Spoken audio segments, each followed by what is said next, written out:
Welcome, everybody, to episode 250. Is UX a skill? Is UX a skill? Is it just a set of activities? And we've had this question from time to time in the UX multiverse. We used to get it from engineers who said, hey, why can't engineers do UX? It's just a skill, or it's just some activities and anybody can do it. And amazingly, we didn't say that about engineering work. We didn't say engineering work is just a skill or a set of activities. And then now we're hearing the same thing repeated very often from product managers or product leaders. Hey, UX is just a skill and anybody can have that skill. UX is just a few activities, anybody can do it. But I wrote an article about this about 2 years ago after I'd been on an Agile podcast where the topic came up, and I think it's a good time to circle on back and talk about this. Hopefully it'll give you some good ideas and some good talking points wherever you work, since you might need to discuss this topic. And of course, a quick thanks to all the past, present, and future Patreons at my CXCC Patreon. You can join it for free or for paid, and I welcome you in either capacity. So come on over to the Patreon. It's a place without algorithms, so it makes me very happy. Okay, so I'm going to share my screen and I'm going to read an article, and while I read it, please write in the chat your thoughts, your comments, your questions, your reactions, your disagreements, because this is a conversation, and especially if you're coming from the not UX side, the engineering, the marketing, the product or other side, you might not agree with this, or what I'm saying might surprise you. So let's make sure that we're having those conversations.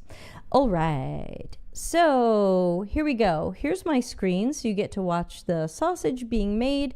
And then here is the article. Yes, looking good. So here's the chat room. Here's the article. It's on Medium, so you can find it. The title is UX a Skill or a Skill with Activities? Published July 2022. Here we go.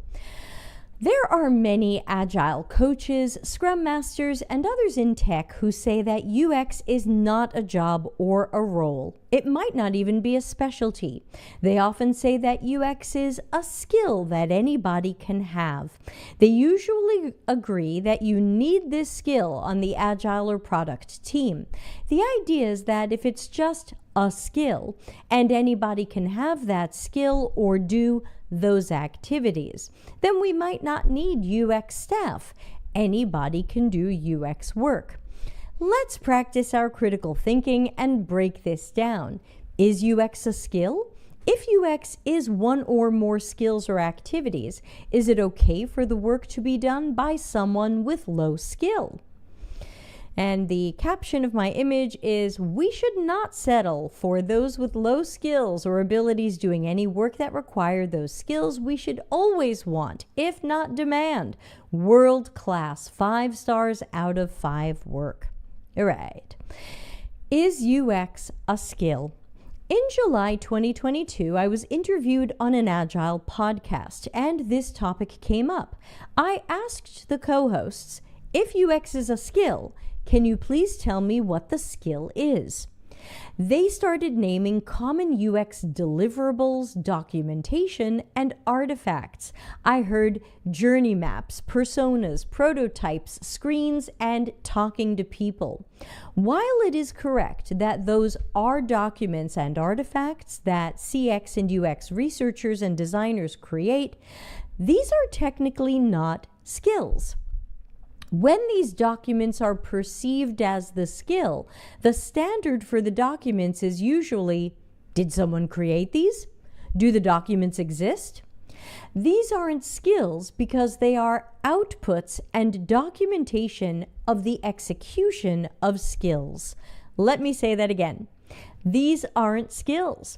They are outputs and documentation of the execution of skills. So then if UX is not a single skill, what are some of the skills? Well, let's focus for a moment on prototyping. People will tell me, oh, UX is a skill, prototyping. Okay, but prototyping is the tangible output of skills including information architecture, interaction design, knowledge of human behavior and some cognitive psychology knowledge, problem finding, problem solving, deductive reasoning, logic, and being able to put your ego and preferences aside so that you are designing for the target audience and their needs, no matter what you personally like or prefer. The execution of those skills is tangibly seen in sketches, wireframes, or a prototype. Executing these skills poorly might still result in a wireframe or prototype, but that doesn't mean that you have a good idea, concept, or design. The inputs of the prototype will be the qualitative and quantitative research data that we have, the business strategies and goals that we must consider, and the skills, talent, and experience that each person brings. Another skill here would be knowing what to do with the research data and the business strategies. I'm just checking that I'm live on LinkedIn. Okay, looks like it. Hey, LinkedIners, don't forget to ask any questions or leave any comments with what you're thinking. So now we talked about prototyping. Let's take a look at UX research, because some people think UX research is a skill and anybody can have it. Some of the skills involved in UX research include planning the research, choosing the right methodology from many possible methods, planning the correct questions, planning the tasks we should observe, choosing the right and statistically significant number and types of participants, executing the sessions with a good neutrality and interviewing style, observing and noticing things others miss, being a mini detective, analyzing all of this data, bringing it together to report on insights, pain points, and opportunities. Someone who doesn't have one or more of these skills could still do research, but it's unfortunately likely to be a garbage study with flawed research. You can talk to users, but that doesn't mean you did research well and are setting the team and project in the right direction. Sorry, I'm just going to swing over to YouTube because sometimes people tell me that people are leaving comments and I don't see it. So hold on, let me open that up also. Wrong button. Too many buttons, everybody. All right, super. All right, if there's any comments here, we'll check them out. Oh, wrong button. I'm not great at my own tech today, kids. Oh, why are we not live on YouTube? Uh-oh, give me 1 second. LinkedIn people, hold on.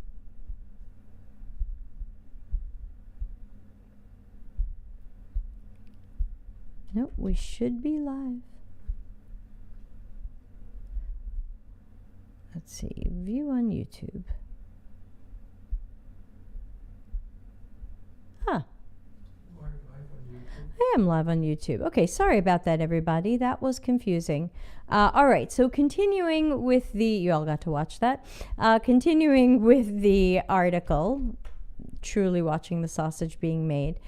So again, we were just talking about UX research and how there's many skills that go into it and that you can talk to users, but that doesn't mean that you did research well, and it doesn't mean you're going to be setting the team or the project in the right direction.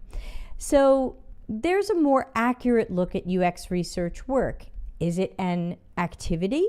It's a pile of tasks requiring a mountain of skills. So please don't downplay it or minimize it by calling it an activity.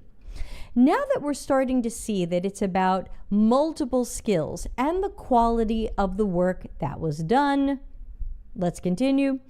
If UX's coworkers, you engineers, product, marketing, and others, If UX's coworkers understood the skills that went into creating these documents, they would recognize that the documents are not the skills. It would be like saying that an important skill you need to be a doctor would be patient charts. A good doctor might put good, relevant, and actionable information into a patient's chart. A not so good or lower skilled doctor might put incorrect information into a patient chart. Therefore, the skill here is not someone typed words into a patient's chart.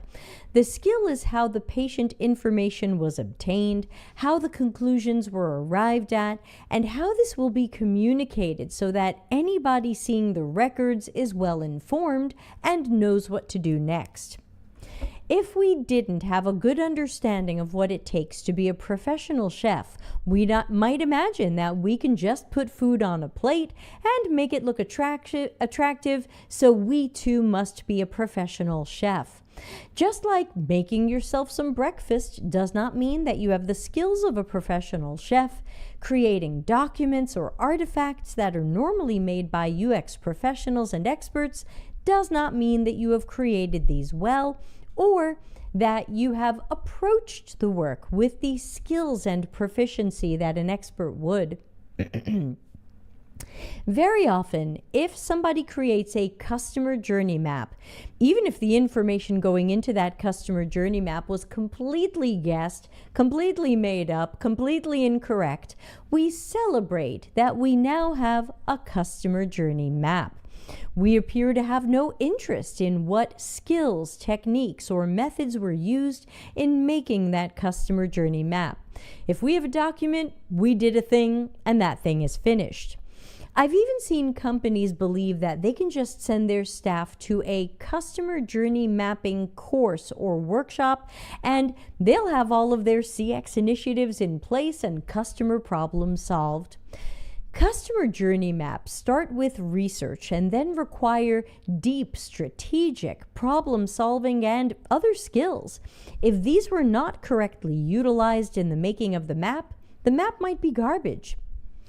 Can UX skills or activities be done by people with low skills or proficiency? For our second critical thinking question, we must look at what are the standards that will help us know when the work was done well versus when this work was not done well. For research artifacts, consider the earlier list with some of the common skills. We should be asking if these were made with a correct scientific research approach. Were our documents made without bias, guesses, assumptions, untested hypotheses, and anything we imagined about our users, customers, target audiences, and their behaviors, needs, and tasks? Therefore, the standard for UX research done well is not, did you find some customers and ask them some questions? The standard should be, were all of the actual skills required for UX research work done thoroughly and correctly? Were all of the tasks required for UX research done well, executed thoroughly, and correctly? If we take a look at our prototyping skills from earlier in this article, then we must understand that our standards for this work go way beyond, does someone know how to put together some screens in a software tool that will publish a prototype? We're looking for people using knowledge and proficiency in skills like information architecture and interaction design. We might also look for skills related to your domain, industry, or vertical, such as information architecture and interaction design for enterprise systems, mobile responsive websites, apps, e-commerce, etc. Conclusion. Anyone who says that UX is a single individual skill is factually incorrect. It would be like saying that all of software engineering is a skill. UX is a skill, is easily disproven, and should be easy for people to successfully debate against. Perhaps we can agree that UX is a set of skills. Perhaps we can agree that UX has multiple jobs or specialties. UX isn't one thing, like engineering isn't one thing.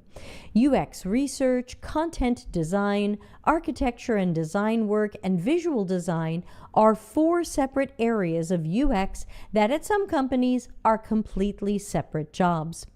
Perhaps we can agree that UX includes separate sets of skills for each specialty within UX.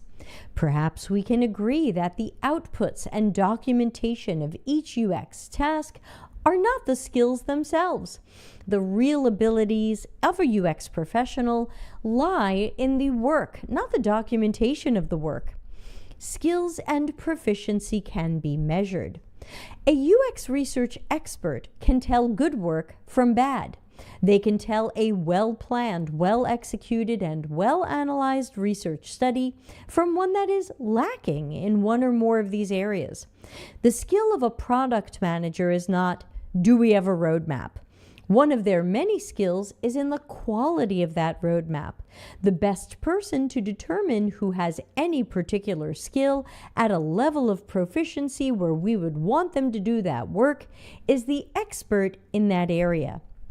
An expert product manager is the best, if not the only person, to decide who in a non-product role is showing enough product management skill that it would be good to have the non-product person take over some product management work. A highly qualified and experienced UX researcher, preferably senior or lead level or higher, should be the person deciding if someone who is not a UX researcher should be doing UX research. An agile coach, Scrum Master, or another non-UX role is extremely unlikely to have the UX skills to know who has UX skills and should do this work. Same for other UX specialist roles. They know best who has the skills to do their specialized work.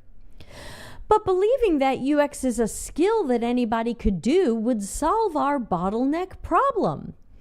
When critical thinking is applied, only one conclusion tends to be drawn.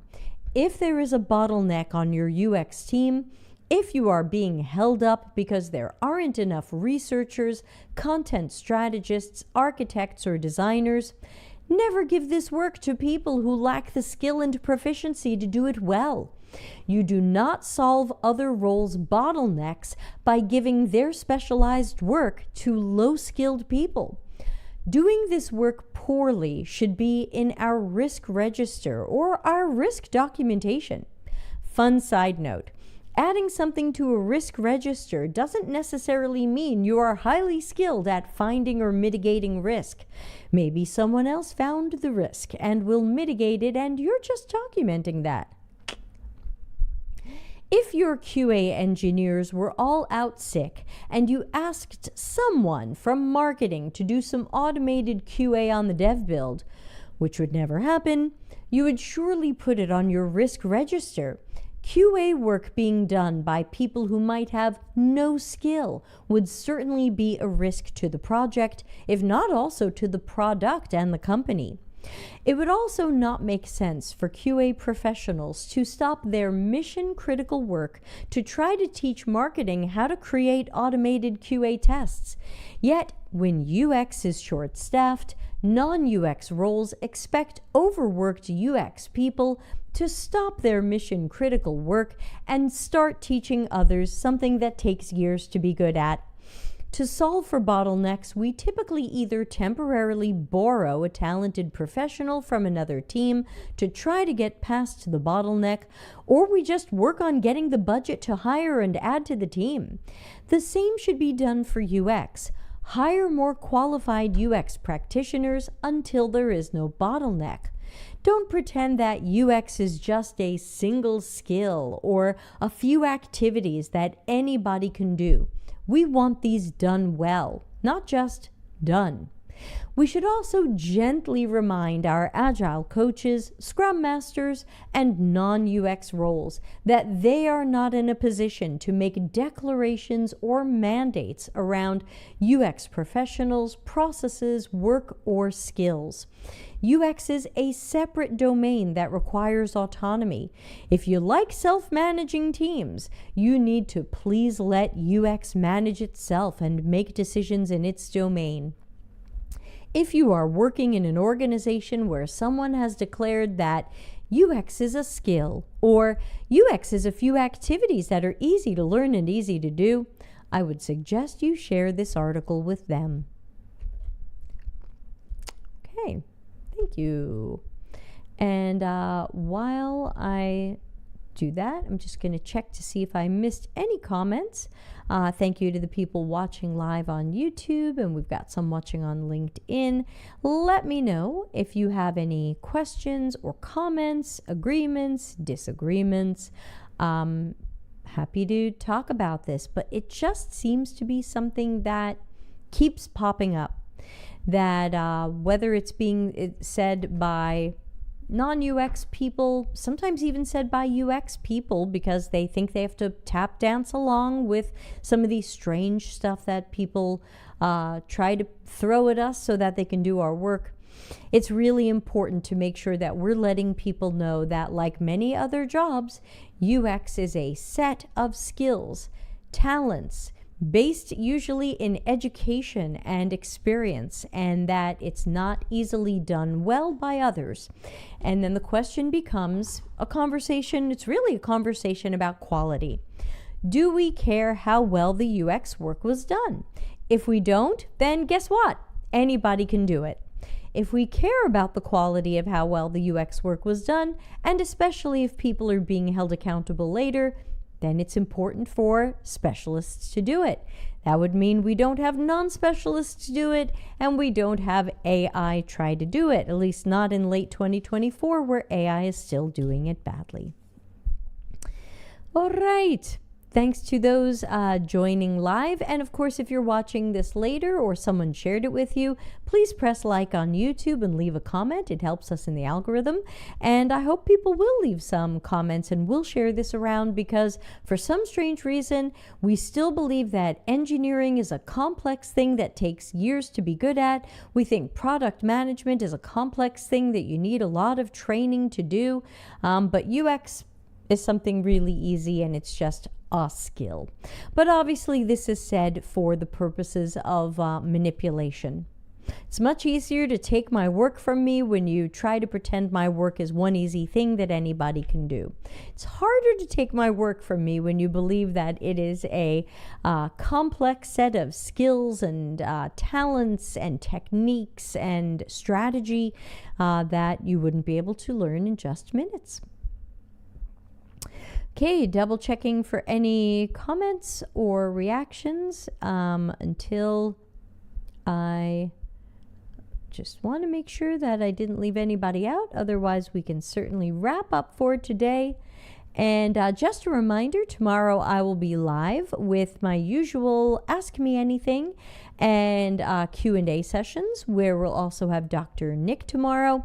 And then Wednesday, we also have the Life After Tech version of the Q&A Ask Me Anything session. So tomorrow we'll be focusing on CX and UX work and the corporate world and startups and things like that. And then Wednesday's show for Life After Tech on the Your Life After Tech YouTube channel, that will be more about career transitioning, possibly leaving tech. What if we can't continue to get tech jobs? Or what if we just want to add some non-tech work to a successful tech career? So I will flame us out of here, but thanks to the people who've joined live or are watching it later, and I will catch everybody tomorrow.